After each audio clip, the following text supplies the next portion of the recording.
Hello friends, मैं हूँ Avinash Kumar. I hope आप सब ठीक हैं। यहाँ पर हम बात करने जा रहे हैं Bihar SSC second inter level vacancies को लेकर। बहुत ही बड़ी अपडेट निकल कर आ रही है। कब तक वैकेंसीज आएंगी ये हम लोग इस वीडियो में जानने वाले हैं। आज के दैनिक भास्कर प्रभात खबर की में खबर में जाएं तो यहाँ पर आपको Bihar SSC second inter level vacancies को लेकर जानकारी मिल जाएंगे। ये जानकारी आप यहाँ देख सकते हैं और इसी जानकारी को हम लोग इसमें बात करने वाले। यहाँ पर क्या है मेन पॉइंट ही सीधे तौर पर समझा दूँ तो जितने भी भूमि राजस्व विभाग के पास लेटर लिखे गए, सारे लेटर में एक भी अभी तक रिक्तियां आयोग के पास नहीं भेजे गए।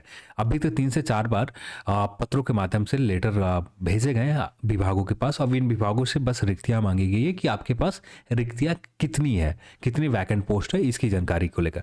और इनमें से 4 बार भेज गए, इनको एक अल्टीमेटम भी, रिमाइंडर भी भेजे गए थे कि आप इसके संबंध में लापरवाही नहीं बरत सकते। पर आयोग के जो राजस्व विभाग के कर्मचारी हैं, जो वहाँ के अधिकारी हैं, ये अभी तक इसके ऊपर रिस्पॉन्स नहीं किया है। फिर इसके बाद राजस्व कर्मचारी की रिक्तियों के संबंध में सभी डीएम अगस्त और सितंबर अक्टूबर में भी पत्र भेजा गया था और पत्र में राजस्व कर्मचारी की रिक्तियों से संबंधित आरक्षण कोटिवार रोस्टर एक प्रारूप में एक ड्राफ्ट बनाकर विभाग को 15 दिन के अंतर भेजनी है।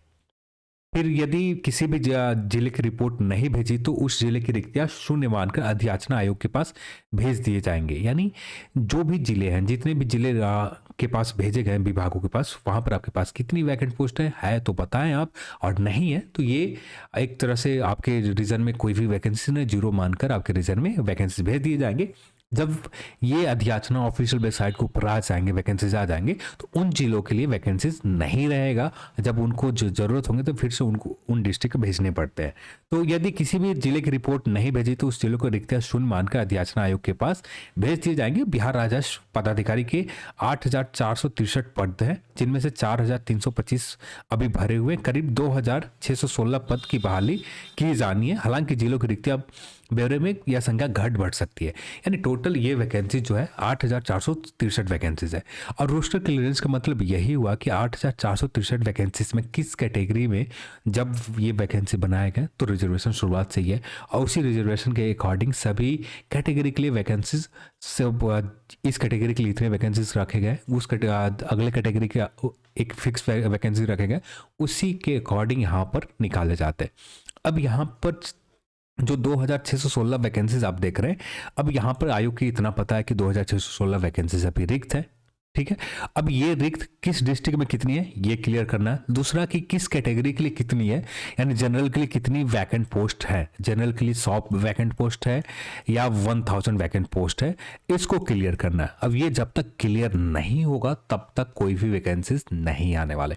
इससे पहले भी हम लोग ने बात किया था कि Bihar SSC second inter level के वैकेंसीज जब भी आपको देखने को मिलेंगे अगले वर्ष ही मिलेंगे। इस वर्ष थोड़े से पॉसिबल कम है। हाँ, अगले वर्ष की भी बात करें तो ज़्यादा इंतजार नहीं करना पड़ेगा।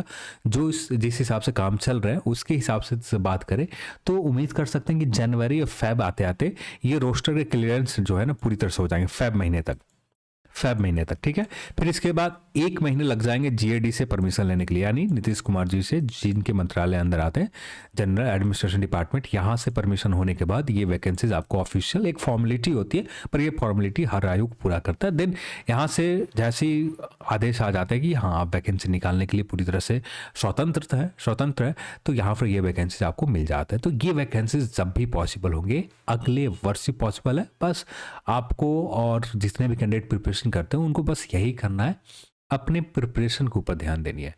जो भी हो, कब आएंगे क्या कब नहीं आएगा इसके ऊपर ध्यान नहीं देने, जब भी वैकेंसीज आपको आए। हाँ, इतना श्योर है कि अगले वर्ष आपको वैकेंसीज मिल जाएंगे, पर इस वर्ष तो पॉसिबल नहीं है कि इस वर्ष वैकेंसीज आपको Bihar SSC second inter level के मिले। जब भी आएंगे अगले वर्ष तो उस समय आपकी प्रिपरेशन उस लेवल पर हो जानी चाहिए जिस लेवल तक आप करना चाहते हैं। आपको पता है कि आप इसी कम्पिटिटिव एग्जाम में आए, तो यहाँ पर ये दलदल में फंसने से अच्छा है कि अपने ऊपर मेहनत करना ज़्यादा ज़रूरी है। जितना हो सके अपने ऊपर मेहनत करें। चलिए, आज के इस वीडियो में इतना ही, और इस वीडियो को देखने के लिए आप सभी को बहुत बहुत धन्यवाद। जय हिंद।